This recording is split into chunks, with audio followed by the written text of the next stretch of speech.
My name is Osun Olabomi from One House Development Initiative, and welcome to OH2. With me today, being the International Albinism Awareness Day, the Chairman, Albinism Association of Nigeria, Osun State Chapter, and person of Mr. Aghanti Sunday Smith. You're welcome, sir. Thank you for having me. And also to my right is also a mother, the National Treasurer of Albinism Association of Nigeria, in person of Mrs. Isola Omotola Elizabeth. You're welcome, ma'am. Thank you very much, sir. Yes, today being the International Albinism Awareness Day, 2024 being the 10th year of the beginning of this campaign, I want to say today that albinism is a rare, non-contagious, genetically inherited difference present at birth in almost all albinism. Both parents must carry the gene for it to be passed on to their child, even if they do not have the albinism themselves. Now discussing today, albinism results in the lack of pigmentation called melanin in the hair, skin, and eyes, causing vulnerability to the sun and bright light. As a result, almost all people with albinism are visually impaired and are prone to developing skin cancer. You speaking for everyone in albinism, sir. How would you want to be cared for as a person with albinism, sir? I want to really appreciate you for having me here, and at the same time, I want to appreciate the organization, which is One House Development Initiative, for having our time and bringing us on this show today. I want to say this, that for a person with albinism to care for us, is, disability. It has disability cost in terms of, provisions of protective materials, because we are prone to, skin cancer, as you have rightly said, that because of the lack of pigmentation, melanin under the skin. So it now gives room for the UV to penetrate the skin and destroy, in collaboration with free radicals under the skin, and this will result to what we refer to skin cancer. So by doing this, our parents, guardians should put in their best in terms of provision of assistive device, such as sunshade or glasses. I would say glasses, and I would recommend that there is one they call the blue coat, so that it will assist in vision for persons with albinism. That is one. Another way is that you should make sure that children or persons with disability with albinism must not be allowed to trek or to trade or to set under the sun. It's not what is not required. It's not what we allow or will prevent the vulnerability that is cause of cancer. It will allow cancer to set in.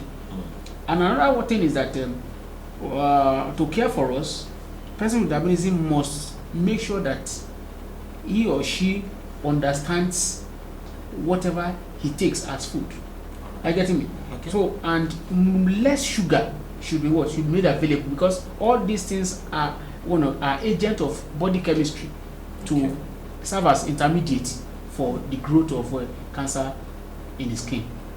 Are you getting me? Yes, sir. So, and particularly, they should be kept outside the sun. That's the priority. Should be kept away from the sun as much as possible. Yes, as much as possible. I think I would recommend that. Thank you very much for that, sir. That's a lot of things coming from you, talking about the blue-coated sunglasses for every person with albinism, talking about the kind of food, basically the less sugar food, and also protective devices all around. Thank you very much, and sir. Long sleeves. Long sleeve clothes, all right. Yeah, but you're not wearing long sleeve right now. Yes, because we have a very cool weather now. All right, and thank you very much. So over to you, ma'am. Many persons with albinism have passed on within the age ranges of 30 and 40 years as a result of skin cancer that emanates from overexposure to the sun and lack of access to the rightful health care, that health care code, and health checks. Now, what are the ways for the person with albinism to care for themselves and protect themselves? Thank you very much, Mr. Moderator. Thank you very much. Before going to that question, yes, I would like to buttress what my chairman has just said. All right. I think the major thing from our parents is love. Okay. Because if someone you love, you can care for. If you don't love anyone, if I don't love you now, there's no way I can care for you. Whatever happens to you, happens to you. So before they can start applying those things, like, okay, keeping them away from sun, or giving them good food to eat, they need to show love to us. We need not to be isolated. We need not to be ignored. So we need love from our parents, from people in our society, from people in our community, churches, mosques, and wherever we find ourselves, we need to be showed love. Then, back to your question. We persons with disability, after our parents have done their best on us, we need to take it up from there. Like my own case, my mother did a lot. We see many persons with disability with good fresh skin. We love interacting with them. It's not that it's their own handwork. It starts from their childhood, right from their parents. The parents have done their best. Then you have to take it up from there. The person with disability must be very neat. We must be very neat. What do I mean by that?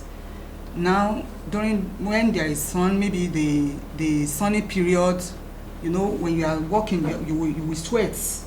Definitely, if we taste the sweat of our skin, it's salty. Whether you are a person with albinism or not, whenever you sweat, the sweat is salty. Whenever you taste it, so we should not allow that sweat to get dry to our skin. That's what I mean by being neat. Okay. So anytime you feel like, okay, you are hot or you have sweat, you need to do what? To shower, to wash away that sweat in order not to stick to your skin. Those are the black pigments, the black pigments we have in our skin. Then secondly, we need to take fruit and drink more water. We need to take fruits and drink more water aside the kind of food we are taking in, which will nourish our body system. Then thirdly, as my chairman has said, there should be a particular time we should walk under the sun. Any time from 11 to 4. It is advisable we should be indoor, especially during the dry season. We should be indoor because using sunscreen as protective something doesn't give us guarantee to walk under the sun. It can only limit the reaction of the sun. It's not the total solution. Okay. So you still have to dodge away from sun. Sun is the greatest enemy we have. So our mother out there, people in the community, if you see any child with disability, with albinism rather, walking under the sun, it's our responsibility as a good citizen to just orientate him or her. My dear son, why don't move under the sun? You have to use this. Then there is one thing we use, umbrella, and our own umbrella is different from others. Wow. What is the difference? You know, we have different umbrellas out there. The umbrella that is recommended for we persons with albinism is that umbrella with coated, the one they coated inside. Okay. Yes, the one they coated inside, not the plain one. So the intensity of the sun will not be able to penetrate as that of the plain one. Then whenever we are putting on clothes, we should be mindful of the color of the clothes we are wearing. Black is not our color at all, because we all know that it absorbs heat. So it's just like it will be adding to the problem. So we should be mindful. We can put any other color, we can put it on, but black is not part of our color at all. We should always put on long sleeve when going out. If you see me outside there, you see me, you first of all address me as Elijah. Many people address me as Elijah because me, I usually go out with my umbrella.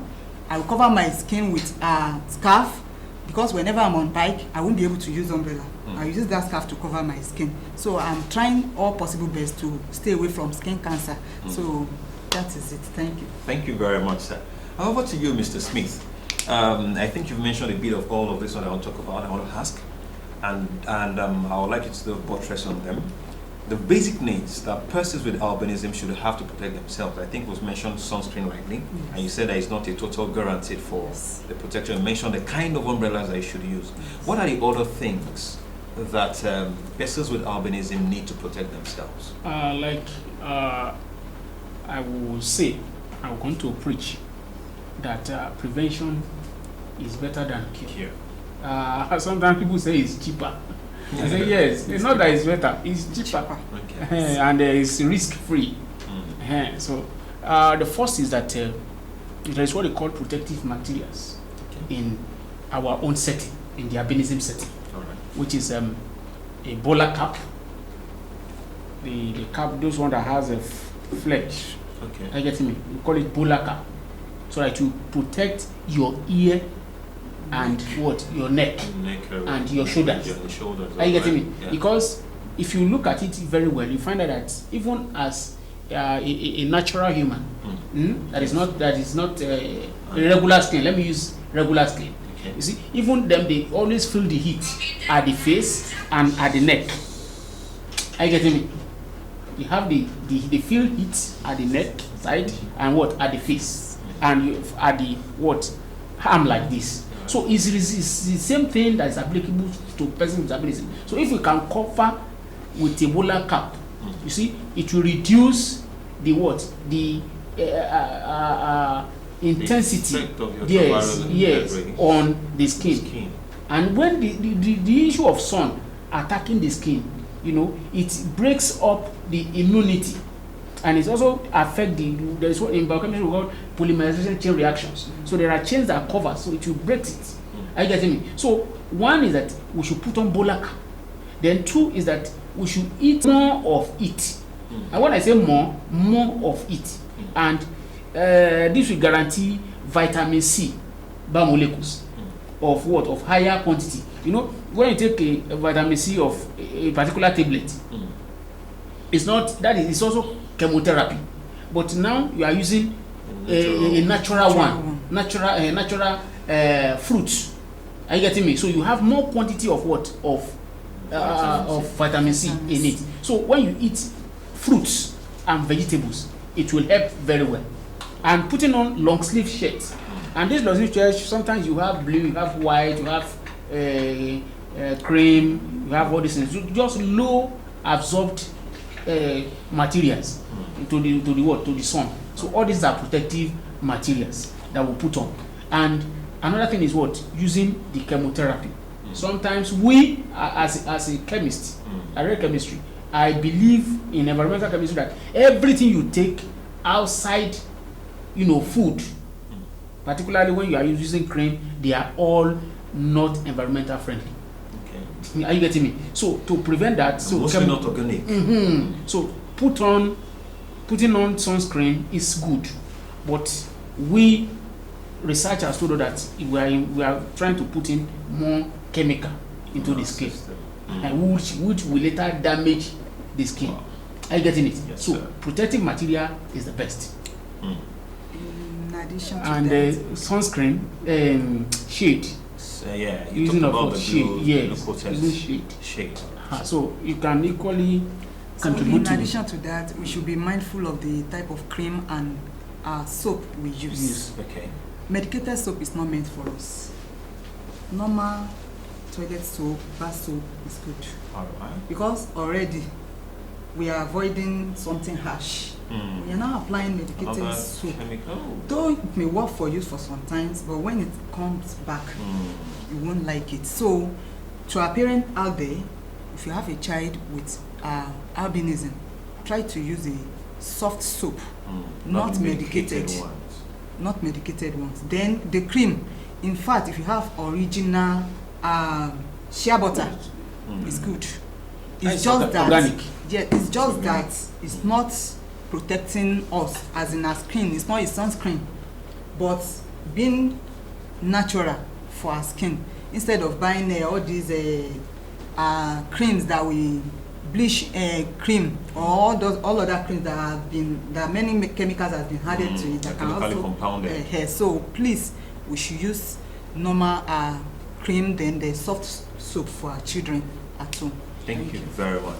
I think I'm learning a lot of things today, and I'm trying to bring a lot of things together in my head. You know, when we work with pregnant women, you know, they give them this same thing that you're talking about eating more of vegetables. Talked about vitamin C, there's several vitamins, talked about folic acid. It seems like the same set of things are the same set of things that are working for every kind of person, especially when they need special help. And look at the talking of the cream too. We know that when we use chemically compounded cream, especially those ones that bleach, they always come back with a lot of trouble. So I think we have a lot of things that we're talking about here. Persons with albinism are just like you and I. There is nothing different about them from us. It's just that lack of melanin, that pigmentation under the skin. It doesn't change anything. And that said, several of them have gone in this world to do great things. For example, Connie Chu is a singer and a model from Japan. There's Kelly Kalaga, who is an athlete, and he's also a person with albinism, and she's been very fine. You know, there used to be this Salif from Mali. Yes. You know, they used to call him the golden voice of Africa. And that man is also a person with albinism. He's a musician. He's doing very fine, you know. And that has not stopped him from achieving what he wants to achieve. In fact, he runs a foundation. With me here, I have somebody who works with the Federal Polytechnic Ede by the name of Isola Omotola Elizabeth, who is currently the national chairman of Albinism Association of Nigeria, national treasurer. You know, she's doing fine. And even to my left-hand side here is also my chairperson here, who is also a lecturer from the North-South College of Health Technology at Jashepo in Kwara State, which means they can achieve every same thing that we with regular skin can achieve. How would you say it has been over the last 10 years, over the last decade? You know, we're saying that the theme for this year is the achievement will have a decade of collective progress. How would you say it has been, sir? I want to say that the United Nations has really done well for working out modalities that will have to improve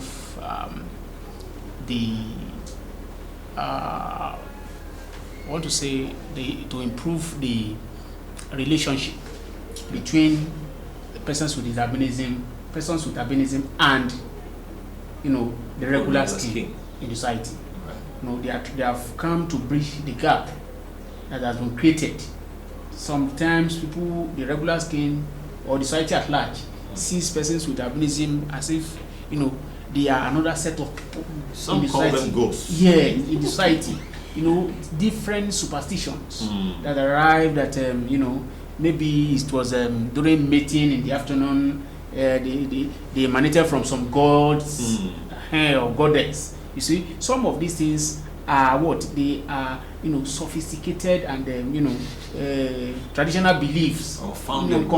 Yes, that has no, you know, no basis they don't have any base. Are you getting me? But when they came in, they brought out, you know, the International Albinism Awareness Day, and which was enacted in 2014.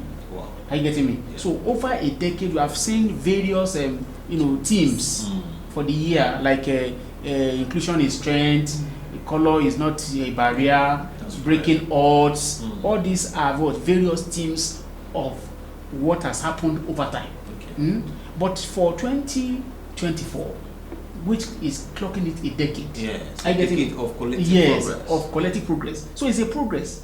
And the color marginalization among society or discrimination, it has been what? It has been getting lowered. The graph is coming down because now we can relate.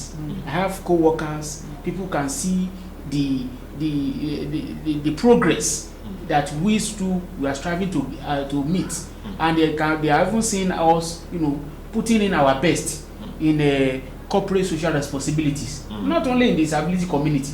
No, we are doing our best even at our place of work. So he has heard several committees. I've also heard in a committee.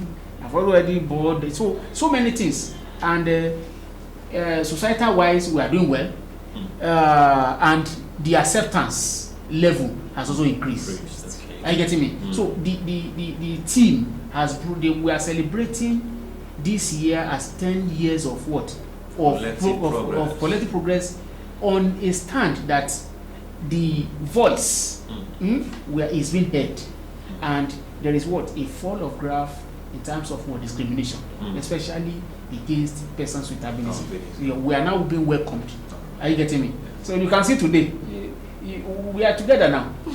The cameraman is a regular stain. So you two, the interviewer is you are a regular stain. So you see that the relationship is coming more more nearer and more nearer. So and we found out that in the next 10 years, the way we are going to be celebrating 20 years, and in a decade or in a generation that is 30. By 30 years time, all issue of color discrimination might have gone.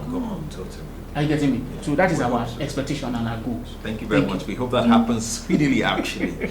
Now, over to you, Mas, to round off and giving your final words as well. What would be your words to the government as pertaining to the health of persons with albinism? Thank you very much. I will have to start from this place. You know, we have been saying something about skin cancer. It's a pity we have a victim right now. We have a victim, and the case is our case needs urgent attention, because this lady has been suffering from this all this while, but she has gone through the first surgery, but unfortunately the thing collapsed and the surgery needs to be done again, and the amount we need is very huge. It's not something we can handle at our level at all. So back to your question, what I have to say to the government at the national level, I think that was during Obasanjo's regime, there has been a kind of treatment, free treatment, cancer treatment for persons with albinism, but suddenly the thing was shut down. Since then, our people have been suffering. They have been dying of cancer problem. So I want to speak through the state government here, Osun State, to the national, that they should please reinstate this. They should bring this back, because the life of our people are just being wasted. Talented people, gifted people, you know, I'm not happy saying this. That case of that lady is worrying me. Seriously, we were moving from places to places. We couldn't get any help, and we need to save her life. At least we need to try our best as human and leave the rest to God. So I would like them to come to our aid, especially the Osun State government, as our able governor. He's a generous man, he's a kind person, he's a man of person with disability at large, under which persons with albinism are. So we need his intervention urgently, and I believe Almighty God will help him and the nation. Thank you. Thank you very much. Any final word from you, sir, before I round off?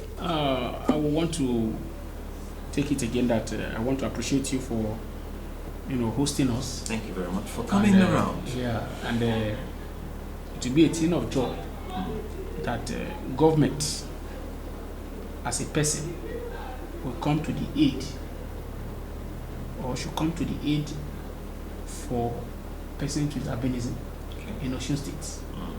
Templates that will enhance the functionalities and the livelihood of persons with disability, especially in the treatment or monitoring of skin-related issues. And the state government has a teaching hospital here, which is a Osun teaching hospital. And we are pleading that they should hear our voice, as even though if they cannot do it all, at least they should give us a template where we will be having a regular checkup for persons with albinisms in terms of skin check. When this issue of cancer, when they are at the acute level, very minor level, they can easily do a minor surgery and remove it before it gets marginal or escalated. So I just pray that Osun State government, under the leadership of the able governor, Senator Dr. Nuruddin Jackson Ademola Adeleke, we hear our voice, and I know that this video will go far, and I pray that by the special grace of God, we all celebrate 2025 IAAD. Thank you very much, sir. All right, we're rounding off today. I want to say to you all that albinism, just like height, just like genotype, has no cure for the absence of melanin that is central to it. Gene present in both parents, husbands need to know that it must come from both parents for it to be prevalent or to come out in any child. So husbands, do not leave your wife's story because you have a child with albinism. They are not ghosts. They are ones of us. Albinism is not contagious. And like I said, people with albinism are not ghosts. I want to say a big thank you to you, the chairman Association of Albinism Association of Nigeria, Osun State Chapter, Mr. Aghanti Sunday Smith, for coming around. Thank you very much, sir. Thank you, sir. And I want to say to you, our National Treasurer, Albinism Association of Nigeria, Mrs. Isola Omotola Elizabeth. Thank you very much. Thank you, And sir. it's good having you here. I want to say thank you to everybody. It's Tubosun Olabumi from One House Development Initiative. Thank you very much. Goodbye.